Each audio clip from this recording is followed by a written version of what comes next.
The first strike. The streets of Seattle lay in ruins, smoke rising from the remnants of what was once a thriving metropolis. Raven Winters crouched behind a collapsed wall, her dark eyes fixed on the massive ship hovering above the Space Needle. The vessel's crystalline surface reflected the setting sun, creating an almost beautiful display of light, if one could ignore the destruction it had brought.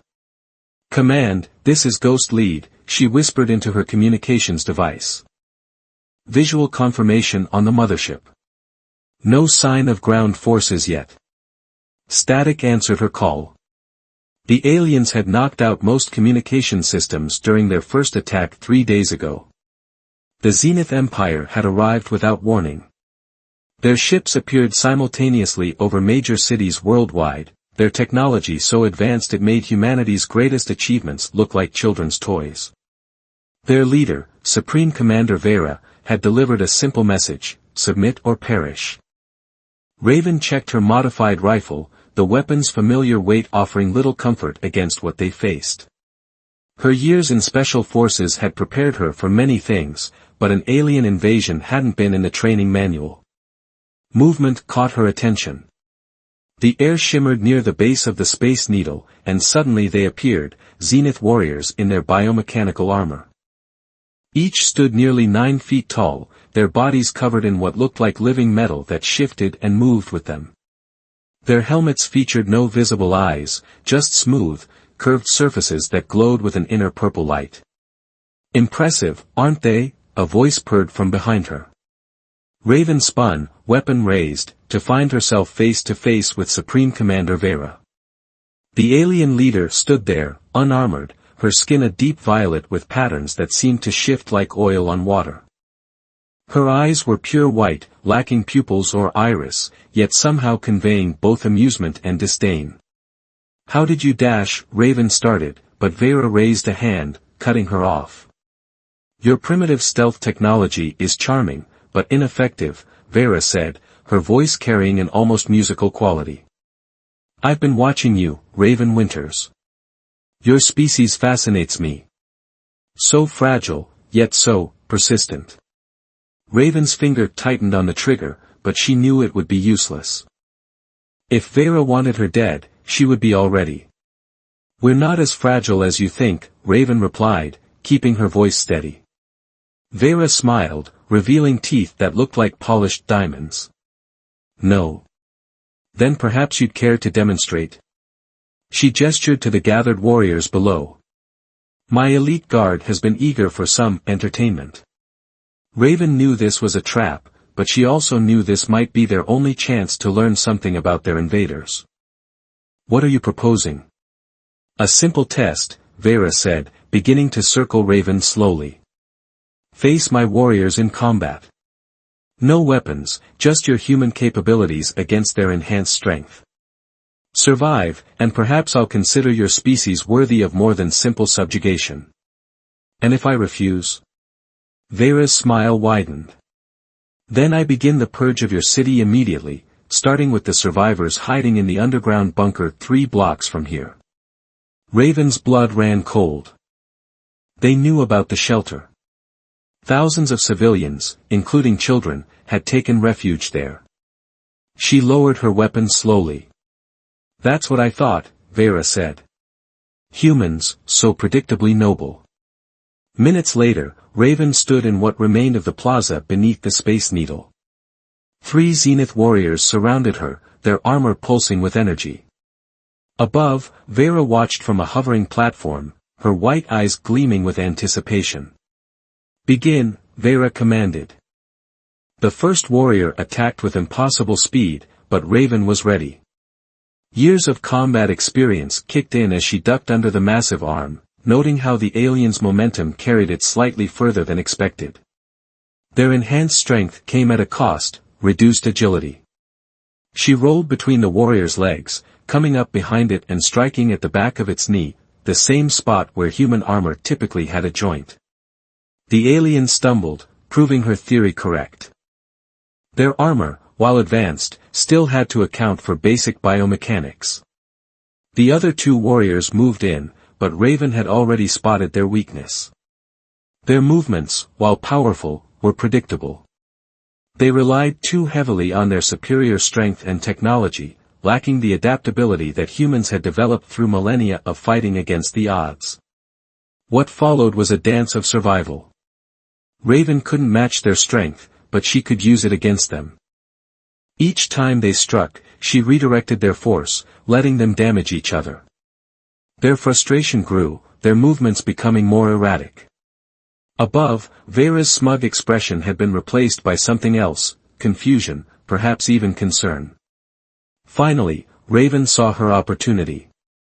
As one warrior charged, she timed her dodge perfectly. The alien crashed into its companion, their armor creating a discordant screech as they collided.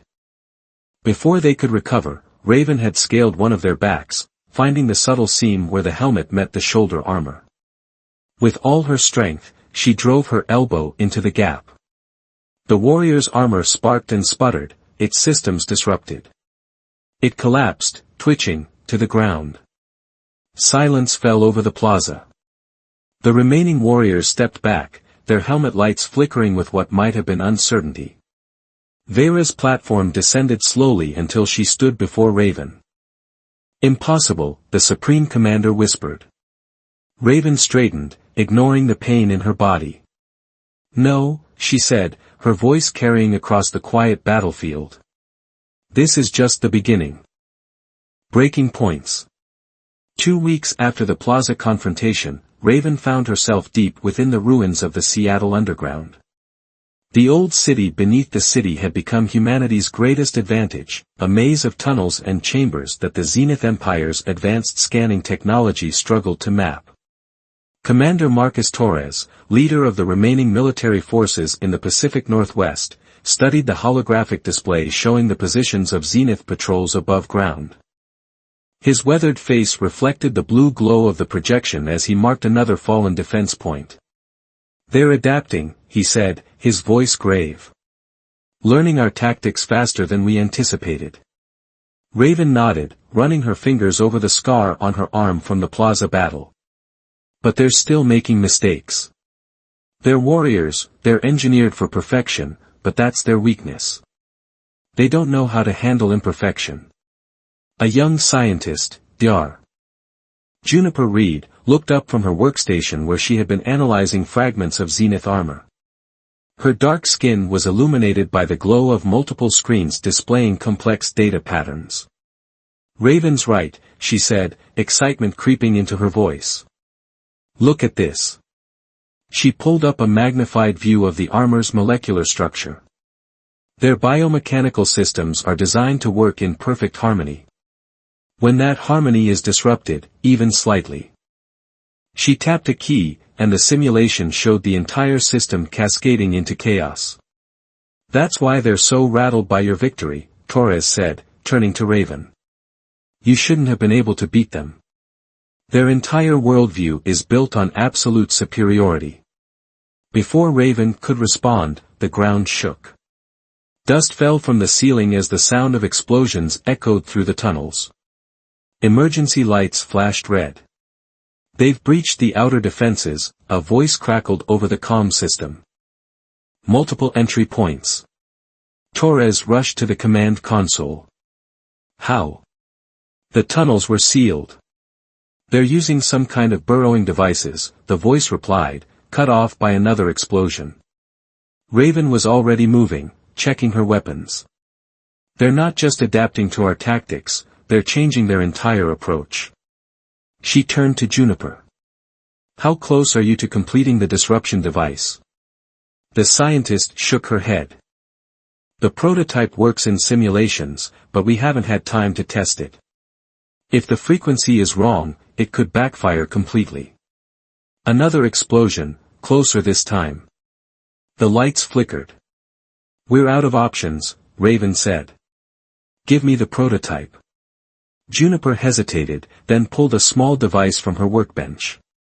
It looked almost primitive compared to Zenith technology, a compact box with exposed circuitry and a simple activation switch. "The range is limited," Juniper explained quickly. "Maybe 30 feet. And Raven." She grabbed her arm. If it works, you'll only have seconds before their systems try to compensate. Raven tucked the device into her vest. Seconds are all I need. She moved through the tunnels with practiced silence, following the sounds of combat. The underground passages were filled with smoke and the acrid smell of plasma weapons. She passed bodies, both human and Zenith, until she reached one of the breach points. 3 Zenith warriors were advancing down the main tunnel, their armor gleaming in the emergency lights. Behind them, a massive drilling machine had carved through the reinforced walls like paper. But something was different about these warriors. Their armor seemed more fluid, less rigid than before. They were learning, evolving their technology to match human unpredictability. Raven pressed herself against a wall, waiting. The warriors passed her position, focused on the sounds of resistance further ahead. She counted under her breath, timing their movements. Then she saw her, Supreme Commander Vera, stepping through the breach, her white eyes scanning the darkness. She wore armor now, but it was different from her warriors. More elegant, more alive. "I know you're here, Raven Winters," Vera called out, her musical voice echoing through the tunnel. "Did you think your little victory would change anything? We have conquered civilizations that would make your species seem like insects." Raven moved silently behind a fallen support beam. "Then why are you down here?" she called back. "Why not just bomb us from orbit?" Vera's laugh sent chills down her spine. "Because you intrigue me. Your species, you're like a virus that refuses to die. I want to understand why." "Maybe you're asking the wrong question," Raven said, moving again, keeping Vera's attention while positioning herself closer to the warriors. "Maybe you should be asking what happens to empires that underestimate viruses." She activated the disruption device. For a moment, nothing happened. Then the air itself seemed to vibrate. The warriors' armor suddenly rippled, the perfect synchronization of their biomechanical systems shattering. They stumbled, their movements becoming jerky and uncoordinated. Vera's armor held, but Raven saw the flash of concern cross her face. The Supreme Commander raised her hand, energy crackling around her fingers. But Raven was already moving.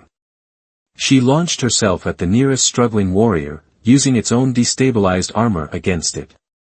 The living metal that usually moved with liquid grace was now rigid and unwieldy. She drove her fist into the same weak point she had discovered in the plaza, and the warrior went down. The other 2 tried to target her, but their weapons wouldn't respond. Their perfect harmony was broken, leaving them vulnerable to the very chaos they had engineered themselves to rise above. "Impossible," Vera whispered, watching her elite warriors fall to a single human. Raven stood among the fallen Zenith, breathing hard. The disruption device had burned out, smoke rising from its circuits. "No," she said, meeting Vera's white eyes. "This is evolution. This is adaptation. This is humanity." For the first time, Supreme Commander Vera looked uncertain. She raised her hand again, but hesitated. In that moment of doubt, Raven saw something that changed everything: fear. The hidden advantage. The underground war room buzzed with activity as Juniper analyzed the data from the disruption device's first combat use. Holographic displays showed the cascade failure in the Zenith Warriors' armor systems, while Commander Torres coordinated with resistance cells across the continent. But Raven's attention was fixed on something else, a communication intercept playing on a side screen. The message had been captured during the underground battle, and its implications were staggering. "Play it again," she said, leaning closer. The screen flickered, showing a transmission between Supreme Commander Vera and what appeared to be her superiors. The alien language had been partially translated by their systems. "The humans possess capabilities we did not anticipate," Vera's voice echoed. "Their adaptation rate exceeds all previous encounters. The Council must understand." The response came in a harsh, guttural tone. "Your fascination with these primitives borders on treason, Commander. The Zenith Empire does not adapt. We perfect. We dominate. If you cannot maintain control. The transmission cut off there, but the message was clear. They're afraid, Juniper said, joining Raven at the screen. Not just of us, but of change itself. Their entire society is built on the idea of perfection. Commander Torres approached, his face grave. And we just proved they're not perfect. He paused, studying a new alert on his tablet. We're getting reports from other resistance cells. The Zenith forces are pulling back, consolidating around their major strongholds. They're regrouping, Raven said, but something didn't feel right. She had seen the fear in Vera's eyes, but also something else, recognition. Or maybe. A sudden alarm blared through the facility. Red lights flashed as sensors detected massive energy signatures above ground. The holographic display showed dozens of new Zenith ships entering the atmosphere. Second wave? Torres asked, already moving to battle stations. No, Raven said, watching the patterns of the ship's movements. This is different. Look at how they're positioning themselves.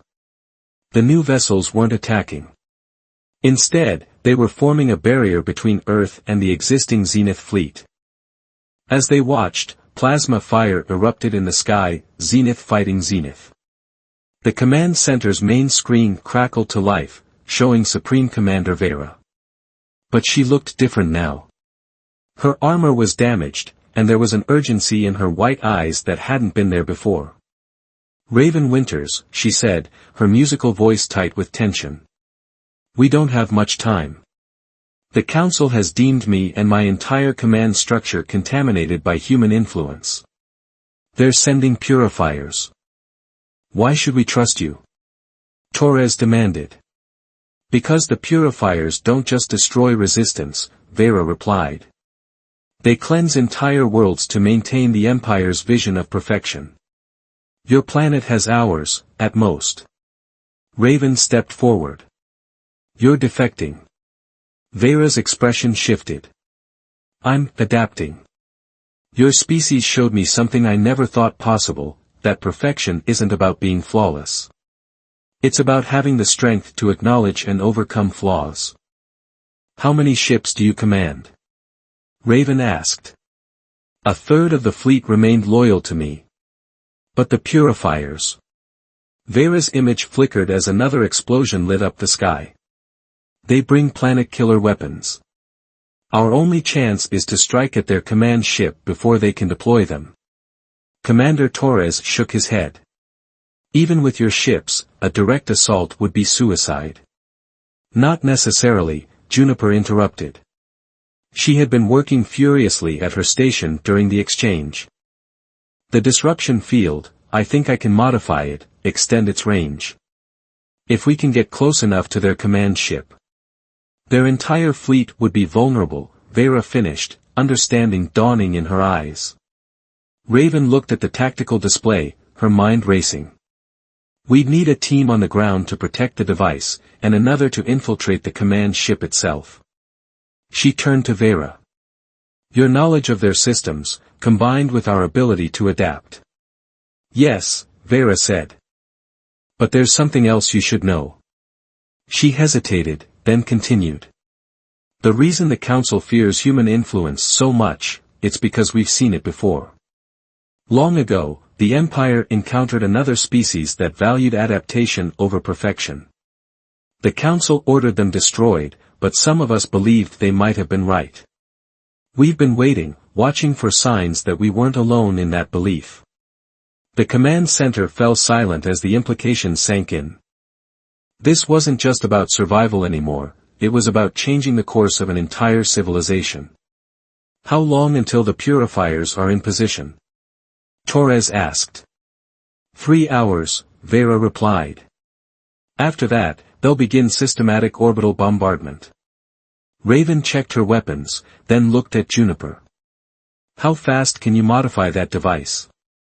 The scientist was already gathering components. Give me an hour. But Raven. She met her eyes. This version won't burn out like the prototype. When it activates, it'll affect any Zenith tech within range, including allies. Then we'll have to be creative, Raven said. She turned to Vera's image. Can you get us to that command ship? The alien commander's face hardened with determination. Yes. But you should know, the Purifier commander is one of the Council's most devoted servants. He'll die before accepting change. Good thing we're not asking for acceptance, Raven replied.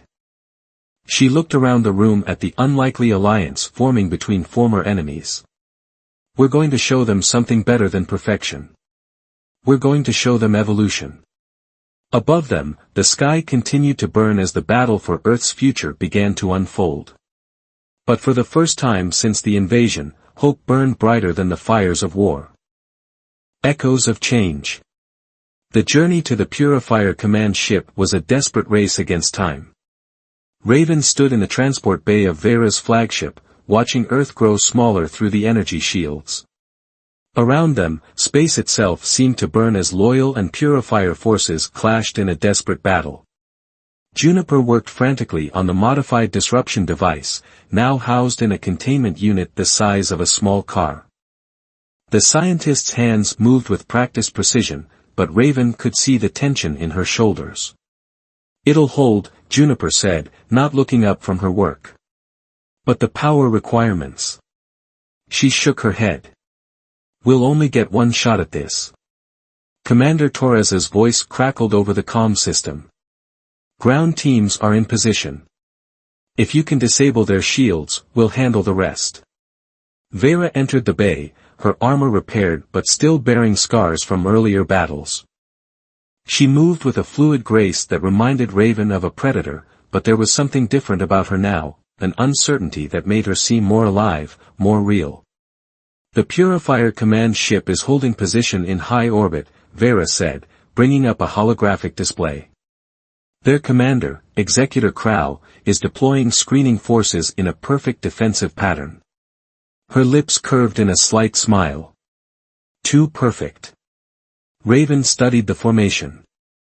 They're so focused on symmetry, they're leaving blind spots. Here, and here. She pointed to gaps in the coverage.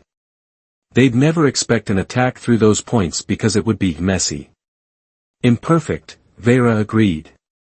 But effective. She turned to face Raven fully. There's something else you should know. Crow was my mentor in the academy. He taught me everything I knew about maintaining the Empire's perfection. When he learns of my defection, he'll take it personally, Raven finished. Good. We can use that. The ship shuddered as another blast rocked nearby space. Through the shields, they watched a loyal Zenith cruiser spiral away, its hull breached by Purifier weapons. We're running out of time, Juniper called out, making a final adjustment to the device. The containment field is stable, but we need to get it within half a kilometer of their command core. Raven checked her modified gear, a blend of human ingenuity and Zenith technology. How many warriors in the command ship? At least 200, Vera replied. All of them enhanced beyond standard protocols. Kral accepts nothing less than perfection in his honor guard. Another explosion, closer this time. The ship's AI announced shield degradation in its eerily calm voice. Time to move, Raven said. She turned to the assembled team, a mix of human special forces and Vera's loyal warriors. Remember, we're not trying to match their perfection. We're going to show them something they've never seen before. The plan was audacious, borderline insane. While the main fleet engaged the Purifier forces, their modified transport would slip through the gaps in their formation. The human Zenith strike team would breach the command ship using points that the symmetry-obsessed Purifiers would consider too irregular to defend. As they boarded the transport, Raven felt Vera's eyes on her. What? She asked. You're not afraid, the alien commander observed. Even knowing what we face. Raven checked the disruption devices mounting one last time. Fear isn't about not being afraid. It's about acknowledging the fear and moving forward anyway. Something your empire never understood. The transport launched, immediately engaging its stealth systems, another innovation born from human-Zenith cooperation. They watched through the viewports as massive capital ships exchanged fire, their weapons turning space into a deadly light show. Their small craft wove through the chaos, exploiting the blind spots in the Purifier formation. Each maneuver was intentionally irregular, avoiding the patterns that Zenith targeting systems were designed to detect. Multiple contacts, the pilot announced. Purifier interceptors on patrol. Hold course, Vera commanded. They'll be looking for tactical perfection. Give them chaos instead.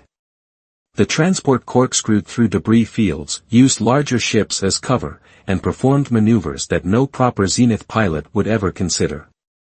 Behind them, the interceptors struggled to adapt to their unpredictable flight path. Finally, they reached the command ship, a massive vessel that seemed to be made of crystalline metal, its surface flowing with patterns of energy. But unlike other Zenith ships, this one was absolutely symmetrical, its design allowing for no irregularities. Their shields, Juniper said, checking her readings. They're running on a perfectly balanced frequency. No variation, no adaptation. Their weakness, Vera confirmed. Krau believes that perfect harmony is unbeatable. He never understood that true strength comes from discord and resolution.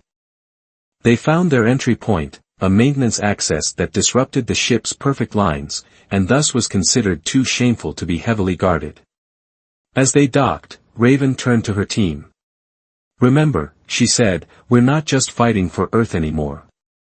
We're fighting for the right to be imperfect, to evolve, to change. Today, we show the Empire that their greatest weakness isn't their enemies, it's their own refusal to adapt. The airlock cycled, and they moved into the Purifier command ship. Ahead lay their objective, behind them Earth hung in the balance, and all around them, the battle for the future of two civilizations raged on. But Raven felt something else too, a sense that they were part of something larger than themselves. In bringing together humans and Zenith, they had already proven that perfection wasn't the answer. Now they just had to survive long enough to make the Empire see it too. Dawn of Unity. The corridors of the Purifier command ship pulsed with an eerie violet light as Raven and her mixed team of humans and Zenith warriors advanced toward the core. Behind them, Juniper and two engineers guided the hover sled carrying the disruption device, its containment field humming with barely restrained energy. The command center is 2 levels up, Vera whispered, her white eyes scanning the ship's internal layout on her armor's display. Krau will be there. He never delegates command. As if in response to her words, the ship's internal communication system activated. A deep, resonant voice filled the corridors. My former student, Executor Krau's voice carried notes of both disappointment and disgust. Did you think we wouldn't detect your approach? Your methods are as flawed as your understanding of perfection. Vera tensed, but Raven touched her arm. He's trying to draw us into his game.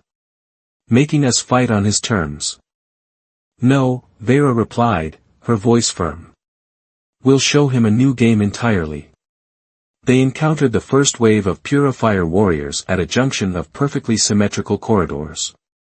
The enemy's formation was flawless, their weapons arranged in geometric precision.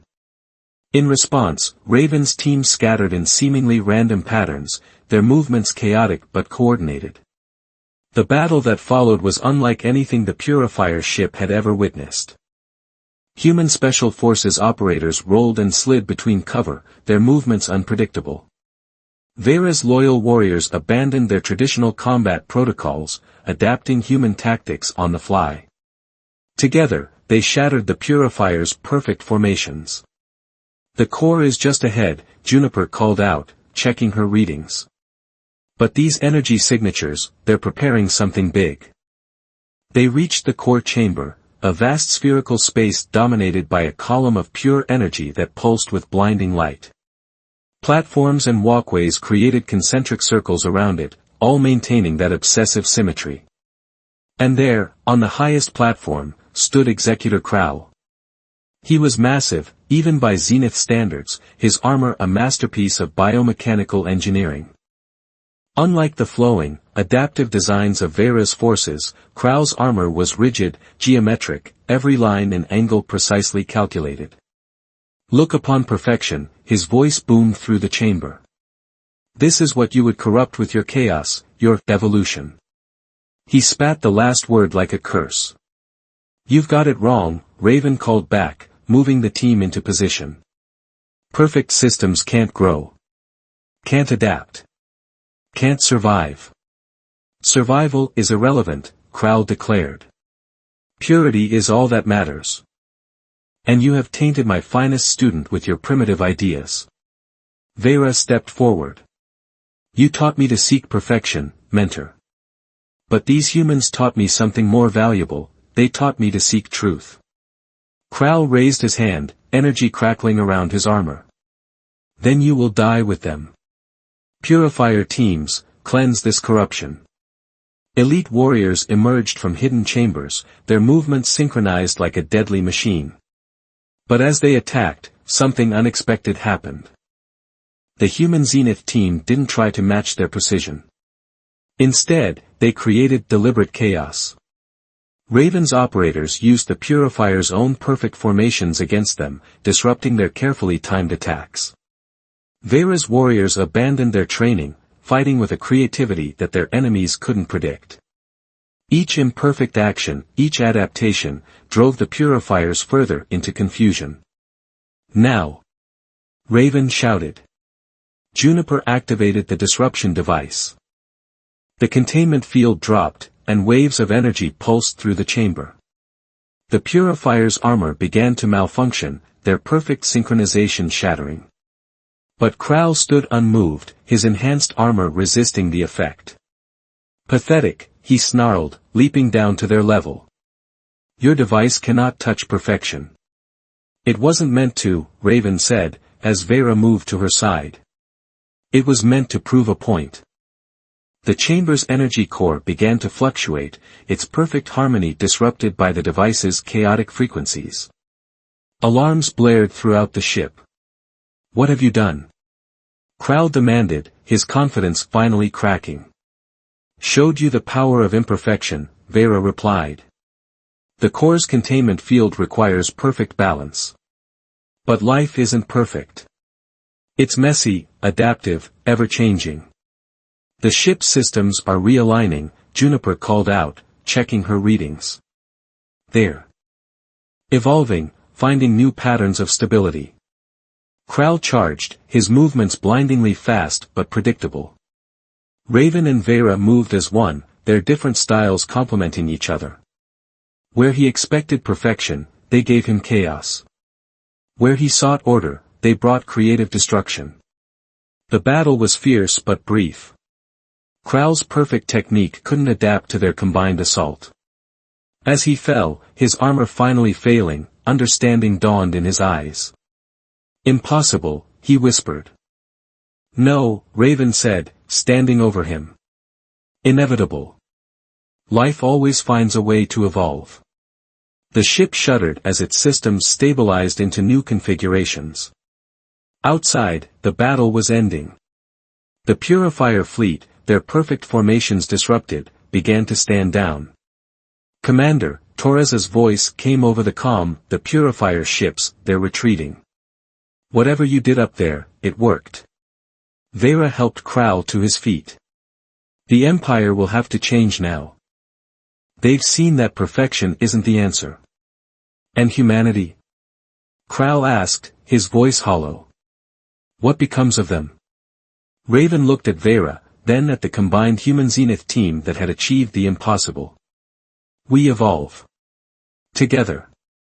As Earth's sun rose over the horizon, casting its light through the command ship's crystal hull, they stood united, not perfect, but stronger for their imperfections.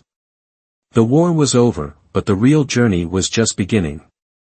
In the end, it wasn't superior technology or perfect tactics that had saved humanity. It was their greatest gift, the ability to adapt, to change, to find strength in their flaws and wisdom in their failures. And in teaching this lesson to the Zenith Empire, they had not only saved their world but transformed another. The dawn of a new era had begun, one where perfection would no longer be a goal, but a journey. One where two civilizations would grow not through dominance, but through understanding. Together, they would face the universe not as perfect beings, but as eternal students of evolution and change.